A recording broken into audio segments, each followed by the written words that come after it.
Chapter 12, Sculpture. Learning objectives. Differentiate among relief, sculpture in the round, and sculpture as an environment. Describe carving as a method of sculpture and account for its association with the spiritual life. Account for the popularity of molded ceramic sculpture. Describe the casting process and the lost wax process in particular. Define assemblage and account for its association with the idea of transformation. Compare and contrast installations and earthworks as environments. Describe how the body becomes sculpture in performance art. Sculpture employs two processes. We have subtractive process or we have additive process. And subtractive, an example of that would be stone carving. And so you have a chisel and a hammer and a big rock, and you start to remove it. Michelangelo, he visualized the form and he believed that the image was inherent in the stone and that all he had to do was remove what was unnecessary to reveal what was in the stone. Of course, we know that it was really his imagination, that he was imagining that image in that stone, but he could visualize it so well that he just believed that he just needed to remove what was unnecessary. So that's an example of subtractive process. Additive would be like assembling different pieces together to make a work of art. Or you could be working in clay where you pinch off a little bit of clay and apply it. You're building up or you're adding on as opposed to removing. So those are two of the general methods that we work with in sculpture. Cerese's triple point pendulum is an additive work consisting of objects arranged in a circle and oriented like a compass. A pendulum hanging from the ceiling is at the center of the work. The objects create a sense of purpose and randomness simultaneously. So when you first look at this work seems a bit insulting. I really disliked it when I first saw it, but the more I thought about it, the more it started to grow on me. Oftentimes, a work that is not beautiful, its purpose is to elevate the mind. It's didactic. It makes us think about something. And in that process, it's not raising our consciousness through an awe of beauty, more of an intellectual idea. It changes our lives through the information and communication, the expression that's occurring. In this work, we see there is a randomized motor with a compass inside of it, and that kind of sets up a narrative of, it shows us our direction, where we're going. Sometimes we get lost, and we need that compass to set us where we're going. Maybe that's the metaphor in this. We start to think about accumulation and all of the consumer goods that we tend to want to collect and surround ourselves. People have to rent storage space. They have so much stuff, and so that's kind of what this work is about. It's questioning where we're going if we continue this way of life of accumulation, making things that we really don't need, using the earth's resources for things that we buy, we get tired of them, and we discard, and we just keep on purchasing more and more and more. Where does that take us? Where is that kind of compass going to take us? The three forms of sculptural space. Sculptures intrude into the viewer's space as relief, what we call in the round. That's a sculpture that we can walk around. And in environments, environmental sculpture is things that instead of just creating an object, it creates an entire environment. Environmental art sometimes incorporates land art or atmospheres or rooms that create an environment that surround us as a work of art. Performance art can create a living sculpture from the bodies of its performers. Relief. A carved relief sculpture has three-dimensional depth but is only meant to be viewed from one side or frontally. We have low relief and we have high relief. If you pull a coin out of your pocket, that's an example of low relief. High relief is when it is 100 degrees off of it. High relief, you can kind of, if you are able to feel it, you could slip your hand around it, and that's what is called an undercut. So if you're pulling a mold off of that, sometimes those undercuts get hung up in the mold and it won't release. That is high relief. Generally, when things come off of that frontal sculpture in a big way, that's high relief. And if it's just kind of on the surface, it is low relief. And we'll look at examples.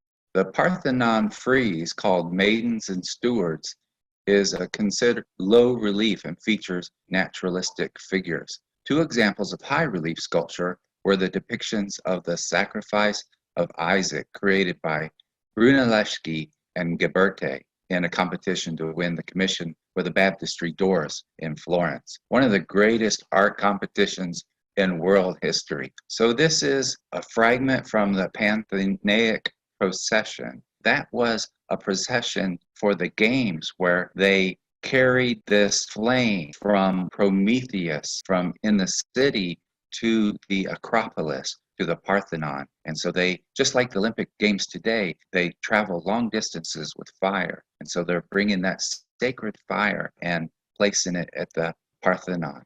So in this example, we see low relief, beautiful carving, people walking in kind of a procession, slowly. Apparently they have enough time where one figure turns around and is talking with the people behind him. Look at the beautiful carvings that are rendered of human anatomy and the beautiful drapery that gives the illusion of shape of anatomy. Look at the contrapposto, that weight shift of that figure turned in the opposite direction. All the weight is on one foot, and it's a very naturalistic, very well carved relief in this. Now we're going to look at an example of high relief. Brunelleschi rendered his figures as nearly fully realized 360-degree forms. So fully realized and almost totally in the round, with the act of sacrifice taking place at the center and the angel intervening directly at the top.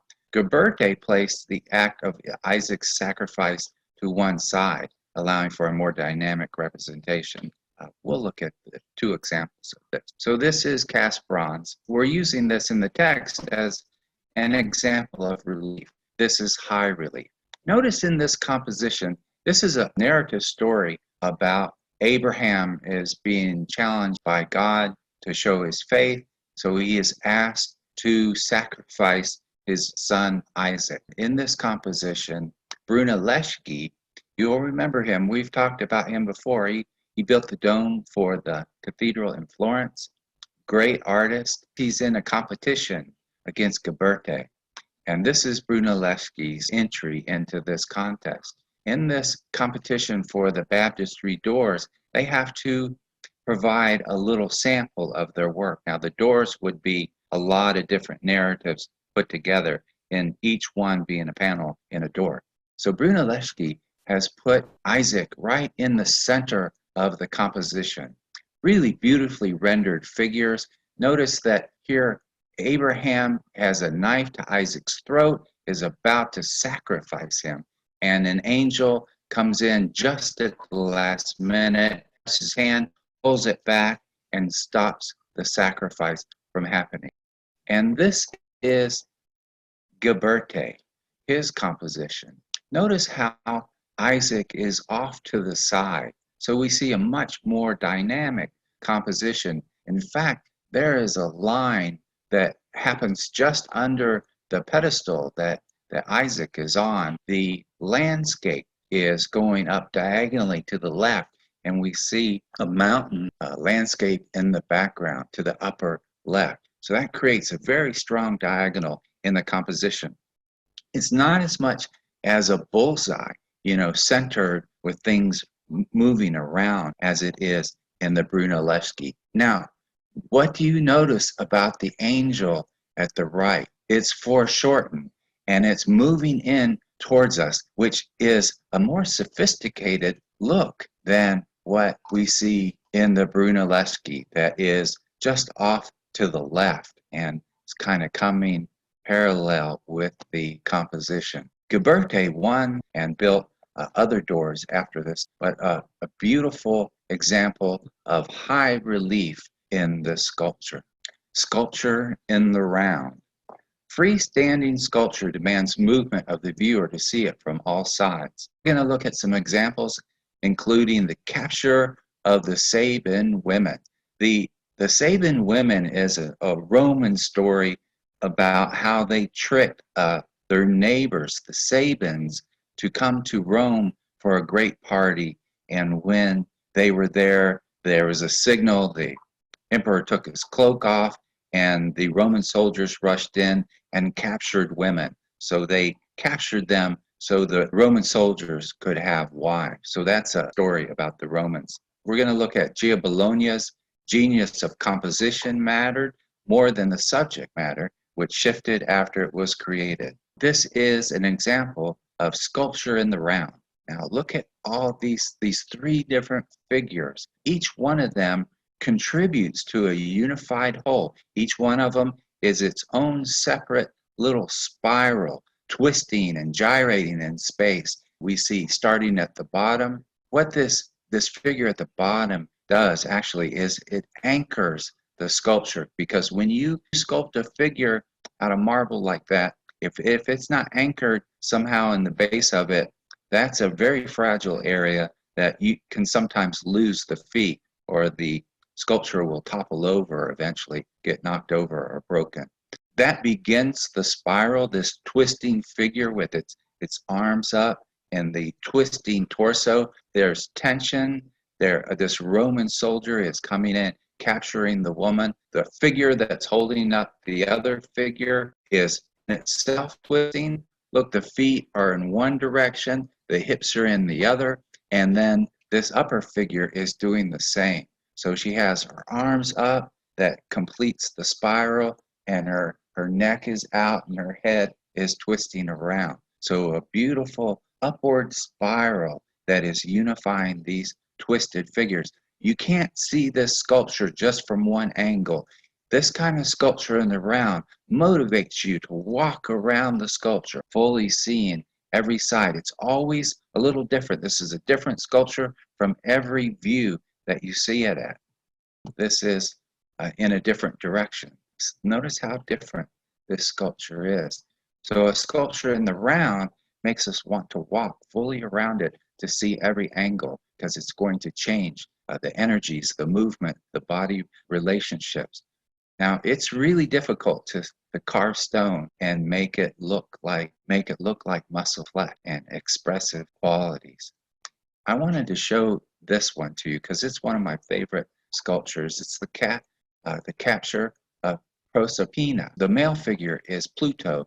Pluto is synonymous with Hades, and you'll recognize Hades was the god of the underworld. He's capturing this woman and he's taking her into the underworld.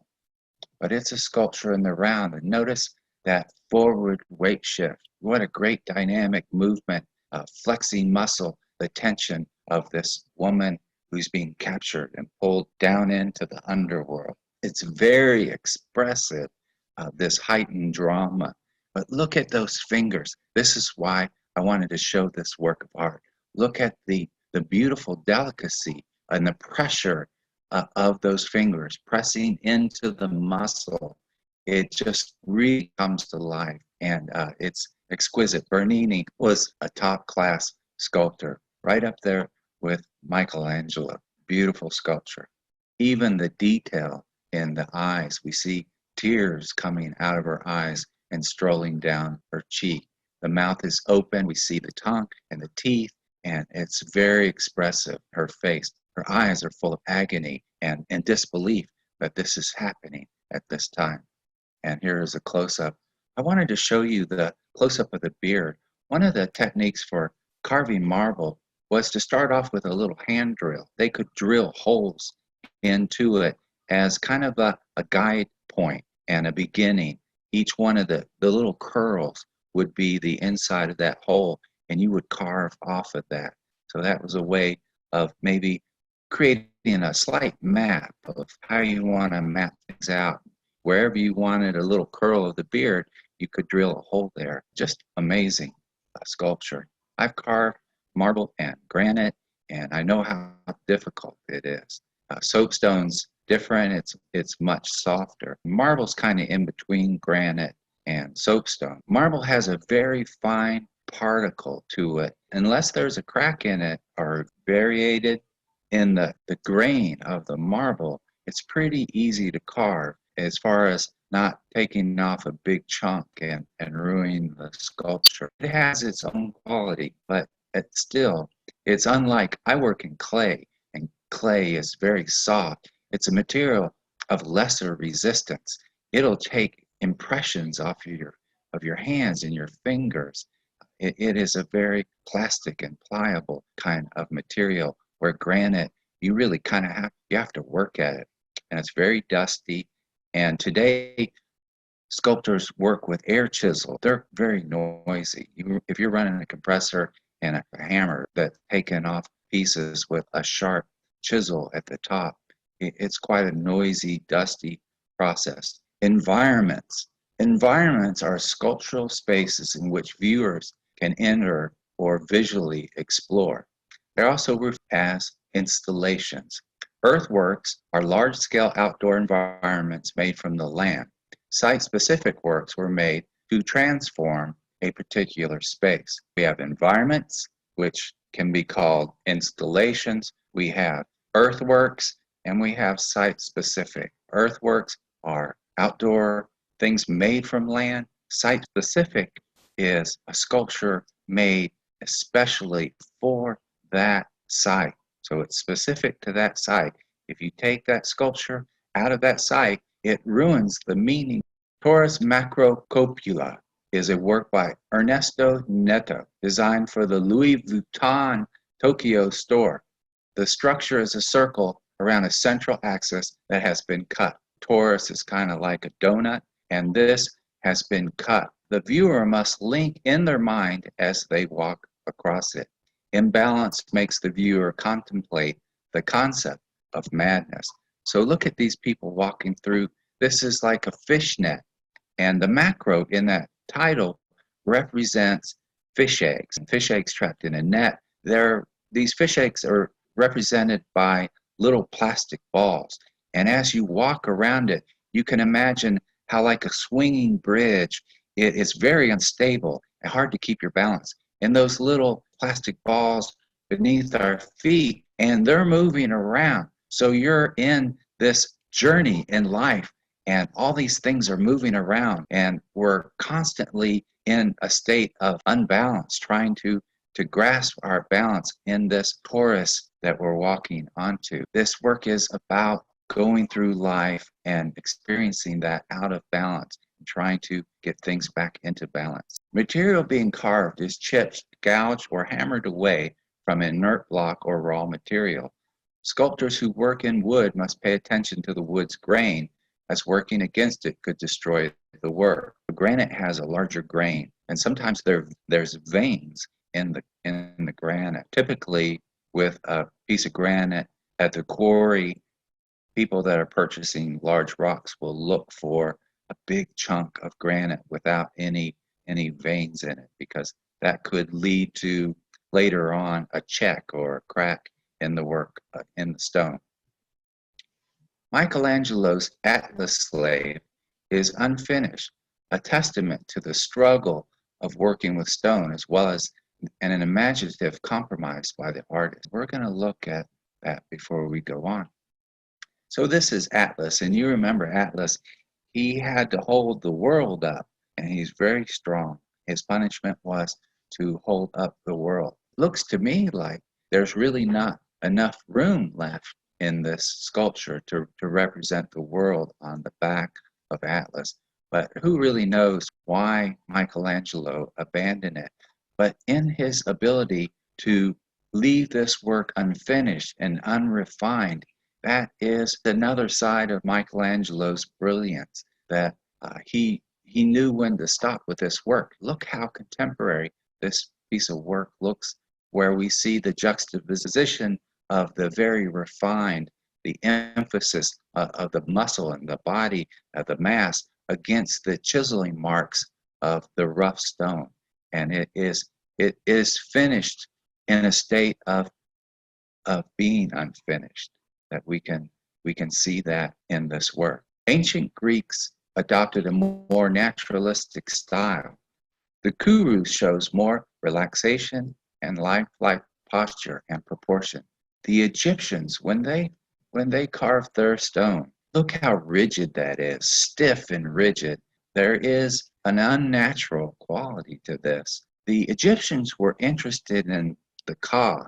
The Ka was the Egyptian word for spirit. They recognized that the permanence of stone carving would be the best place for the eternal home of the spirit of the Pharaoh. They believed in the afterlife that this Ka spirit would reside in the sculpture of Menkaure.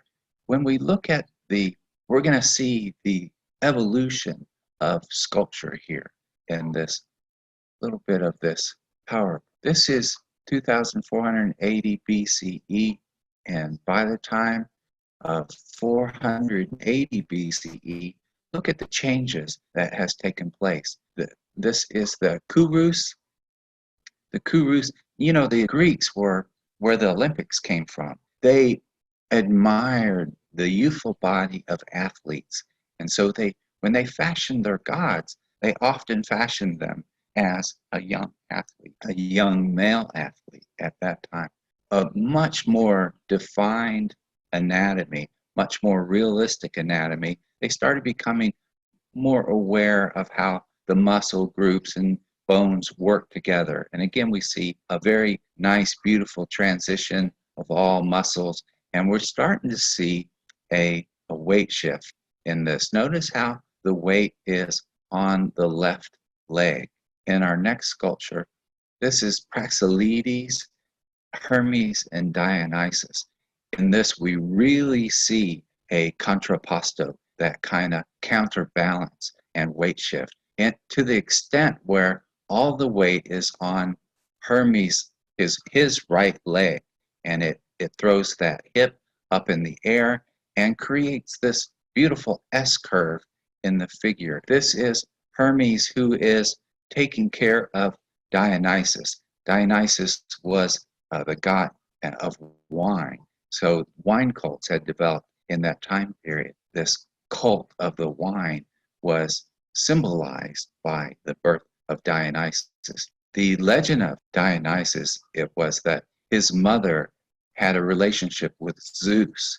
His mother was Semele, and she was a mortal. She had a relationship with Zeus, and Zeus wanted to hide that from Hera, his wife. And so in a time, prior to that, Semele gets in fight with Zeus, and he hurls thunderbolts at her. It kills her, but Zeus steps in. He wants to save Dionysus, and he sews Dionysus into his thigh.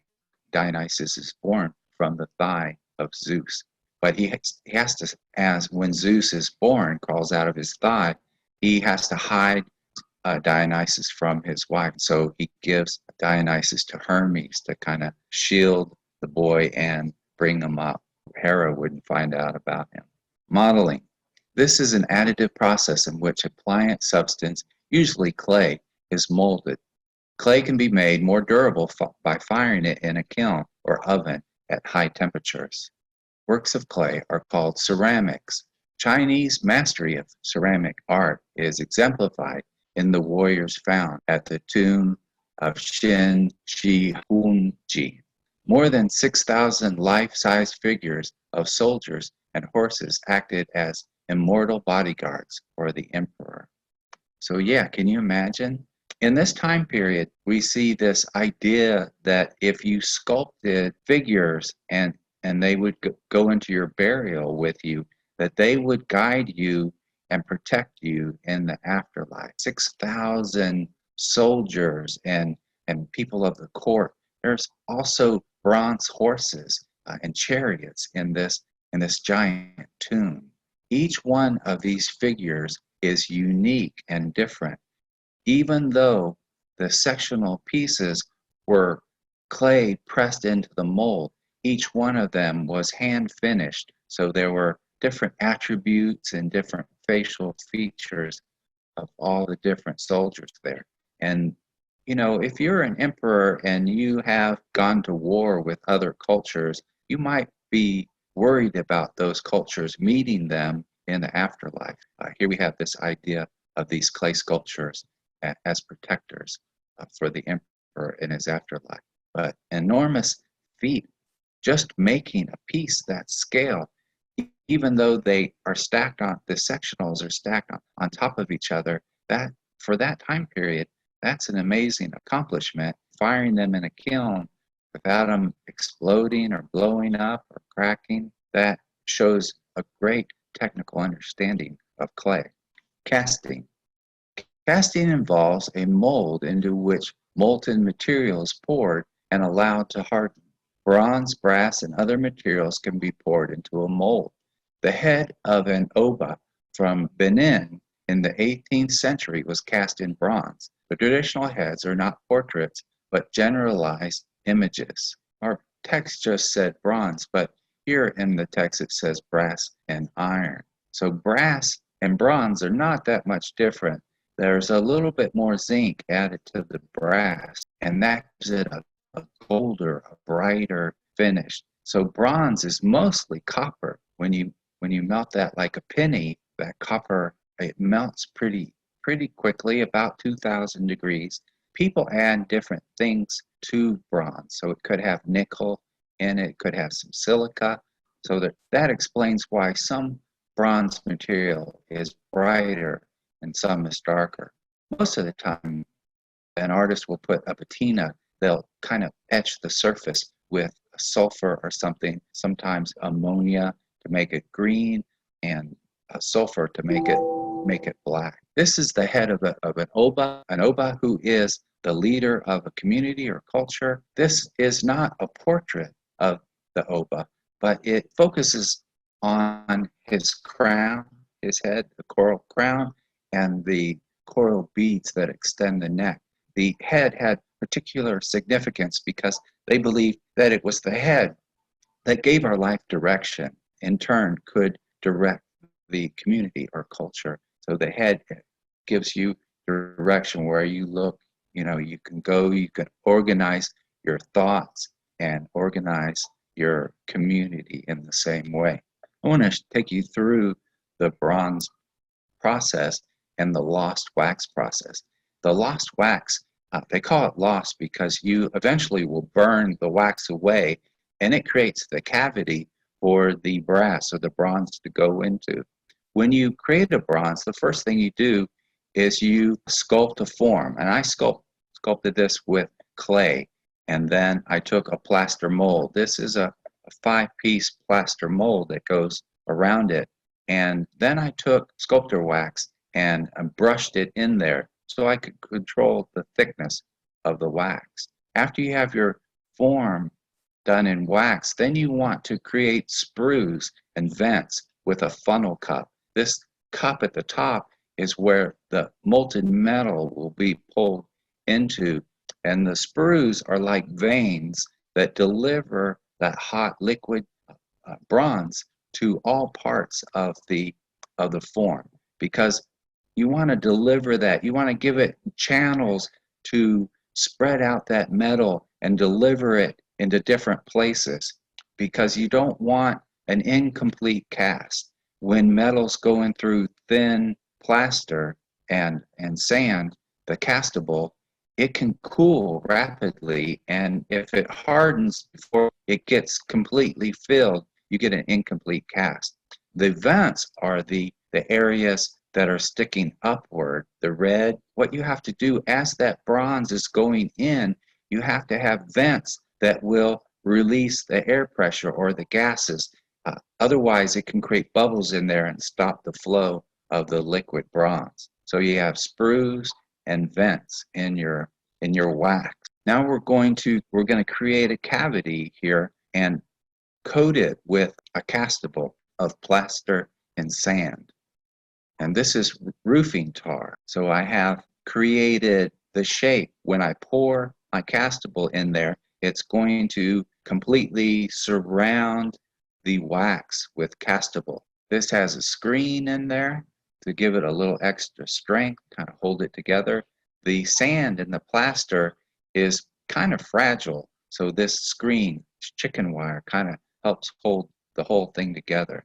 After you've casted it in your castable, now you have to burn out the wax. So I've rolled these big, what I call dumplings. I've rolled them in there. After you get your piece out of the kiln, you encase it in sand, because if there's any tiny little cracks in the castable in that plaster and sand, that liquid bronze will pour, it'll leak out of there and it'll drain itself. So you pack it in sand. So I have both of these castable dumplings now cased in sand, and I'm ready to pour the bronze. So I made this kiln here that has my refractory crucible in it, and I have put bars of bronze in there and have taken it up to a little over 2,000 degrees. And you can watch those bars just turn to liquid. When you pull the chamber off, this heat hits you of over 2,000 degrees. And you can see we have all this protective gear on, insulative gloves, we have an apron and a glass helmet shield, a plastic shield over us. And still, when that heat hits you, it almost knocks you over. It's so hot. The first thing you do is you pick it up with a set of tongs. These tongs are heavy, and it was about all we could do to lift this up. It was a serious grunt and effort. For some reason, the crucible kind of slightly stuck to the weight of the kiln shelf on there. I guess from fuming and things, it stuck on there a little bit. So we really had to give it a lot of effort to pick that thing up. After you pick it up with one set of tongs, you want to move it to another set of tongs. And these tongs will swivel. And one side, it's like bicycle handles. One side you can use to turn, and the other side of the handles, the person just holds it still. That gives me control of when I want to pour. And then the guy with the metal rod, he is trying to keep any debris out of going into the mold. If there's a little chunk of debris or something in there, anything at all, maybe that's dark, you don't want that to go into your mold because it can create a little spot in the mold. So here we are pouring the liquid bronze right in the mold. It's an amazing process to watch and amazing to be a part of. And this was the cast. As after you've poured it and you let it cool down for a day, then you can power wash the plaster away from it. So it cleans up really quick. When it comes out of the mold, it has kind of an oxidized copper rainbow color to it. That won't last very long. But what you want to do is you want to slightly polish it. And then I'm going to put a patina on it. But you have to, all of the little seam lines, you need to grind those and sand them and polish. So there's a lot of work that comes after the casting process. Then you start to work on the surface quality of the metal. Cleaning up those seams is called chasing. Bronze can be joined either by hammer or by welding. Auguste Rodin's The Burghers of Calais was welded together from individual pieces. He used the gestures of the hands to create emotion in the piece. He believed that all human emotion could be expressed just in the quality of the hands. Lift up, hands reach out, hands turn inward. So he's using the hands expressively, and that's one of the things that made Rodin great. He used the gestures of the hand to create emotion in the piece.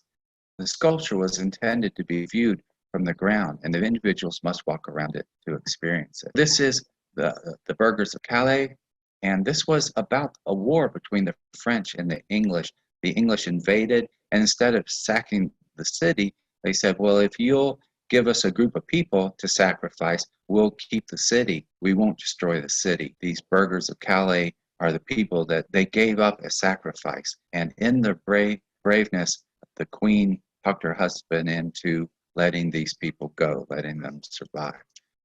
So that's the story of this Rodin sculpture. But we can see the hands, the expressive quality of the hands in this bronze sculpture. Bronze was long favored for its outdoor sculptural works, but aluminum and fiberglass have become available in more recent years. John Ahrens created homage with cast fiberglass made from plaster casts of living subjects. So you can take a mold off the human body, but you have to put straws in your nose, and generally you want to coat the body with a releasing agent.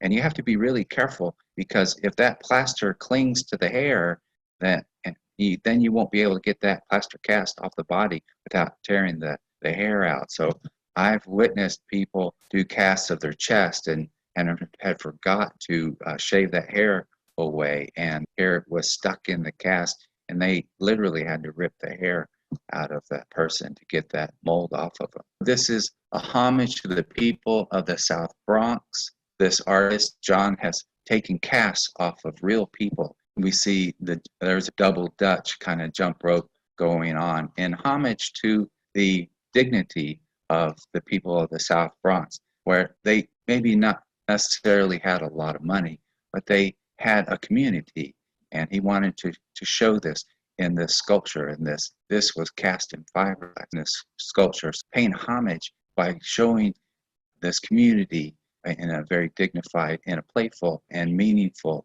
way. Assemblage is the process of bringing individual objects together to form a larger whole. We associate assemblage with this idea of transformation.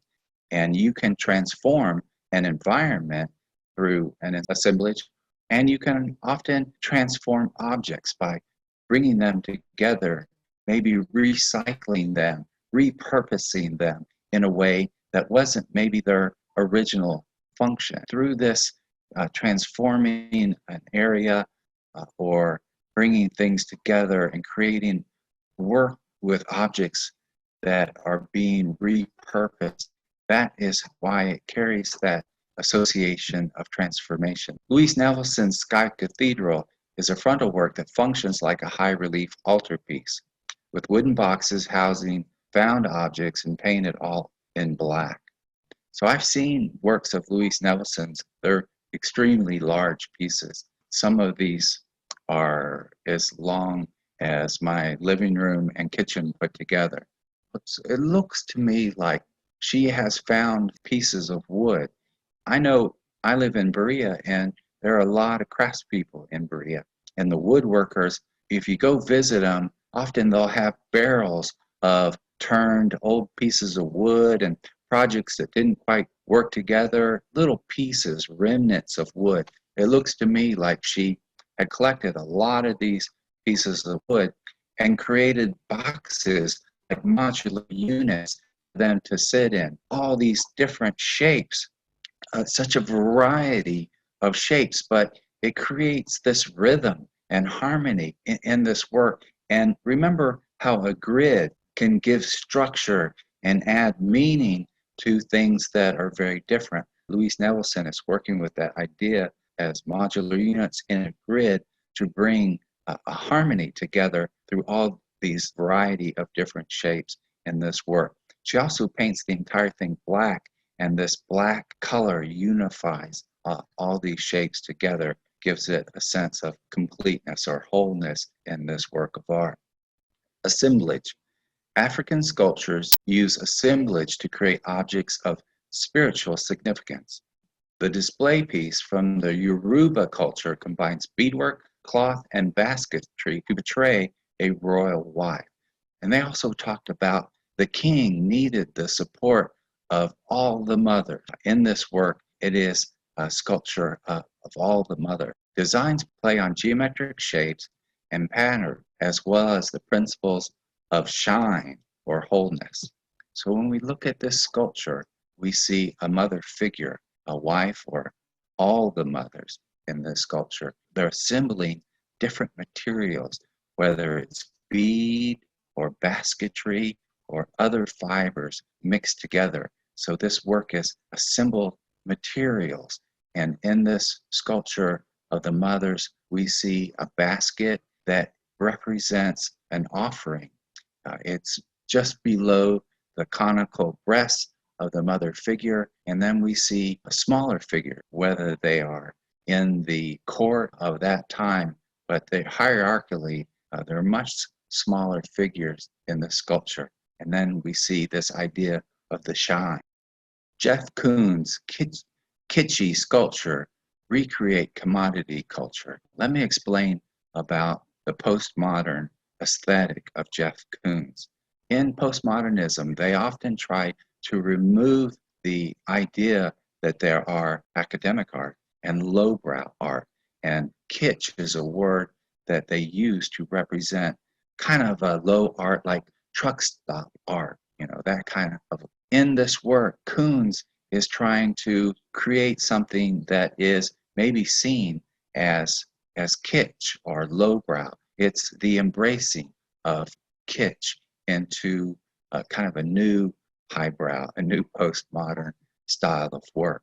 One of his most audacious works is Puppy, consisting of a stainless steel armature with irrigation lines and live flowering plants. It was inspired by the extravagance of the Palace of Versailles.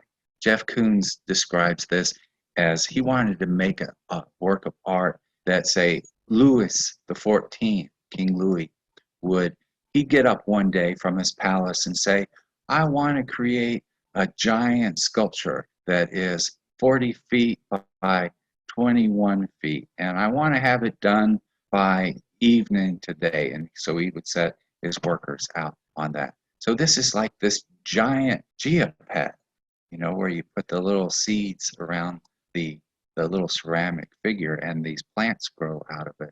And there are enormous amount of live flowers in this puppy. It's extremely popular, was well received by the people. It's a favorite work of art of many. This is a cast piece of Jeff Koons. And so I think we've all experienced going to a carnival or a party, and there's someone, like maybe a clown dressed up, and he's making little toy animals out of balloons. And so again, Jeff Koons is embracing this low-brow art, something that we see just balloon art real quick and almost is free or inexpensive. He is casting this. He has sculpted this. Look how it mimics the volumes and the air of the balloon. These are quite expensive. That's one of the things that makes Jeff Koons a great artist. Robert Gover juxtaposes fragments of domestic life to create works that seem somewhat nightmarish. Untitled leaves an open-ended meaning, evoking a wide range of American cliches. The sink lacks real water spigots, as they have been replaced with two left legs of a young girl. So this is somewhat mysterious piece. Faucets have been replaced in the sink. This adolescent youth with two left feet, we recognize that as a phrase. Maybe someone who can't dance or someone kind of coming of age is represented by having two left feet. And so what this piece about is that awkwardness of adolescence as it's transitioning into adulthood, everything including the bathroom sink. Installations and earthworks. The introduction of a work of art into an unexpected environment can be transformative, causing us to readjust our expectations of art. Nancy Rubin's Pleasure Point is attached to the roof of the Museum of Contemporary Art in San Diego. It features a conglomeration of boats that have been placed in the air rather than in the water. And then we're going to look at Cloudgate. So in this Pleasure Point, this is an assemblage. An assemblage is a grouping of objects, kind of repurposed, and we're seeing it changes in this installation. It changed the environment of this front of this building. Beautiful sculpture of these boats that were unwanted, and she has arranged them in a way to create ambiguous but beautiful form, and we can see that they've been attached through cables up the top. And this is Anish Kapoor, called Cloudgate, a polished stainless steel beam-like shape. You can walk underneath of this thing and look up and see your reflection. Your friends are walking through it with you. It is very reflective. It's highly polished. It's like a mirror, and you can see the Chicago horizon, the landscape reflected in this organic kind of bean-like shape. I put this one in here just because it's fun, funny work of art. This artist has taken Cheetos and created this installation by gluing little Cheetos on the floor and the walls, the tables, the chairs, and the figures. And then we even see a live figure in the back who has been coated in Cheetos as well. We're going to look at earthworks now with the Spiral Jetty by Robert Smithson. This jetty is an exemplary work that is landscape simply created by man. It is made by mud, salt crystals, rocks, and water. The spiral shape is one that represents ornamentation in many cultures across time. It was subject to changes in nature. I like the spiral symbol as well. I've worked with that quite a bit. To me, it always represented an image that moves both inward and outward simultaneously. Primitive cultures embraced the spiral. The Egyptians used it, the American Indians used it. Some cultures even used real shells as a monetary form, but they used it as money. And some believed that it had astrological energies to it because they would look up and see maybe the spiral of the Milky Way. And so they associated shells with what was happening in outer space. This is an earthwork where they have used big tractors and dump trucks to create this shape in the water out in Utah. In the Salt Lakes, we see the tractors that are moving earth, and they could take a truckload of earth and dump it there, and they just keep doing that, and it would get further and further out and spiral. Sometimes the spiral jetty water actually covers over top of it when the water rises, and it makes it through the seasons, and it's constantly changing. People can walk out on the spiral jetty. It's quite large, and this is how it appeared in 2003. So it's probably changed a lot since then. The spiral jetty is an exemplary work that is landscape, simply created by man. The work was directly inspired by the Great Serpent Mound earthwork in Ohio. It was built by the Hopewell culture, so we're going to look at that. This serpent mound was built between 600 BCE and 200 CE. It may have served for a ceremonial purpose, so that they believe it had to do with a culture that used forts. A lot of times debates are open-ended and different people have different beliefs about what was occurring here with this serpent mound. But this inspired the spiral jetty, and so this is a long serpent. At the head, there is an oval, and there is a little plateau there in that oval where possibly someone could perform a ceremony in that area. Some people believe that it represented the serpent had an egg in its mouth. Some people think it might have been a frog. But we see this giant mound. It's 1,254 feet long.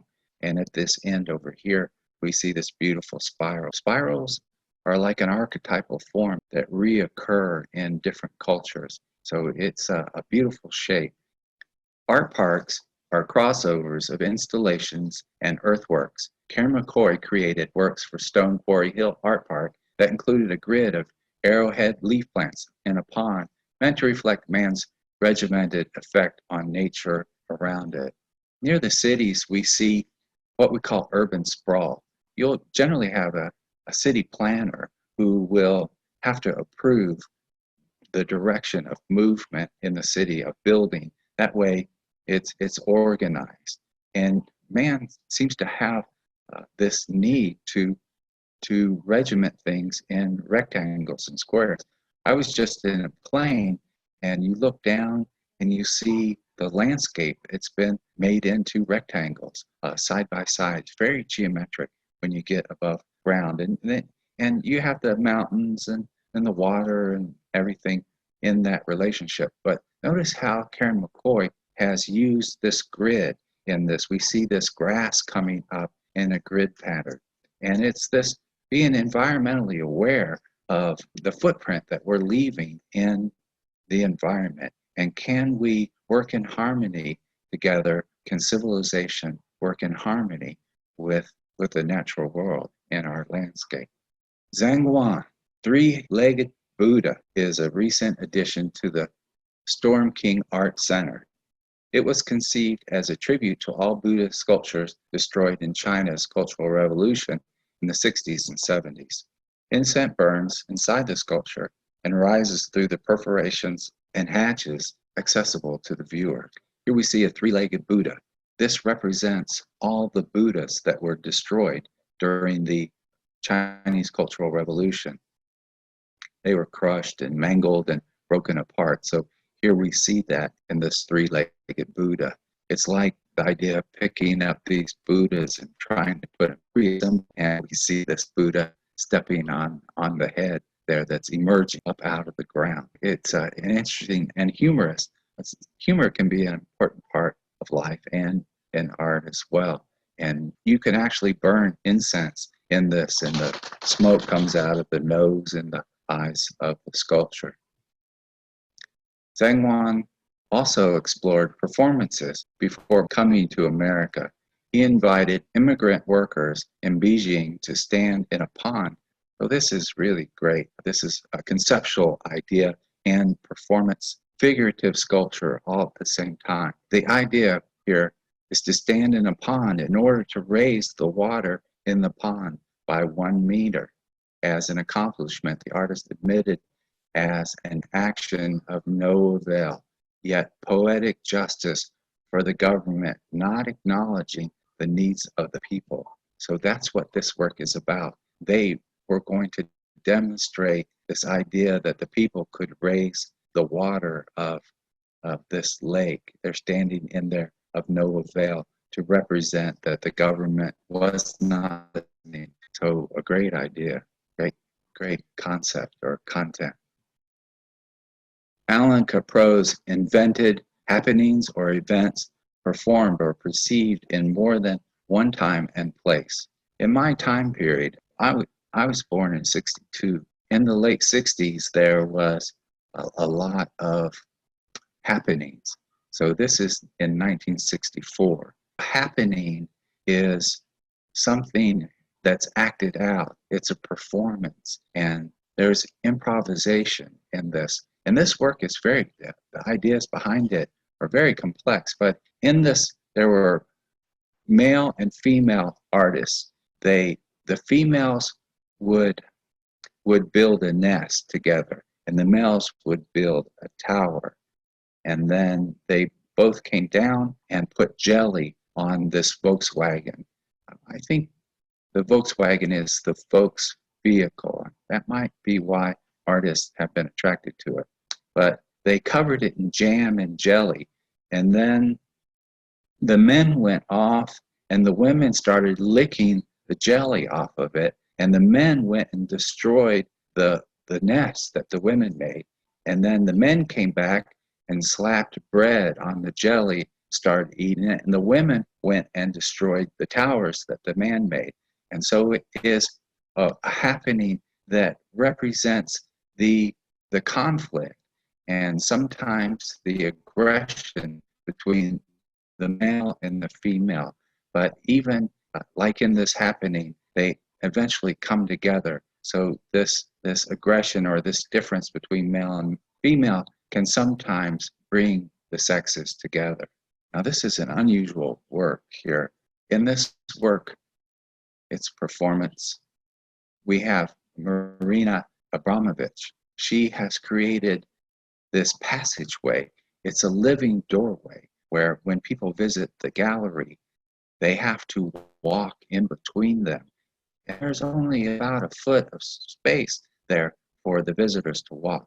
And this is being filmed and projected on the gallery wall and recorded. So you have to decide as you're walking through there, do I want to face up against the female or the male? And it's designed to make you think about how we orientate ourselves with different ideas of gender in this work. So she has done a lot of different work, and she's interested in how we can perceive art in different ways depending on where it is. Artwork that is outside on the side of a wall is going to be interpreted differently than the wall inside of a museum. These ceremonies and these ritualistic activities can be perceived differently depending on where they're located. So we're going to look at a performance art where she is actually living in the spaces in between. So she thinks that we are most alive in vulnerability. And so here she is in a vulnerable place. She's living up above this gallery. People can come in and see her. She won't eat at any times. And the ladders have blades, knife blades to them. So people can't go up the stairs and she can't go down the stairs. She showers, she bathes, relieves herself, and she exchanges energy with people, where we see this gentleman who is looking up at her and she's looking back down at him. She does not speak during this entire time. So this is performance art. The critical process, thinking about sculpture. Over the River by husband and wife duo Christo and Jean-Claude was proposed as a temporary 6-mile-long installation of fabric panels. The work could be viewed from the sky and the river level. An environmental impact statement was required for the artist, the first of its kind. So a lot of environmentalists didn't like this because they worried about the environmental impact of the ram and the fish and what this was going to do. It was only a temporary project, but you can do damage when you're installing cables that had to hold these things up. They searched out for a long time the perfect place, finally found the Arkansas River. And what they liked about it was it had high banks like mountains that allowed them to attach cables to it. And there is a railroad where supplies could be delivered, and it kind of runs along the side of a highway where people could view the work of art from their cars as they go by. You can actually boat underneath of this, and these translucent textile fabrics, you could see up through them if you were boating under them. It really changed the work looking at it from underneath, as opposed to maybe driving by and seeing how the material would reflect the clouds in the sky of this work. Really changing the environment with this work. Okay, I think we're gonna call that a day and leave it there.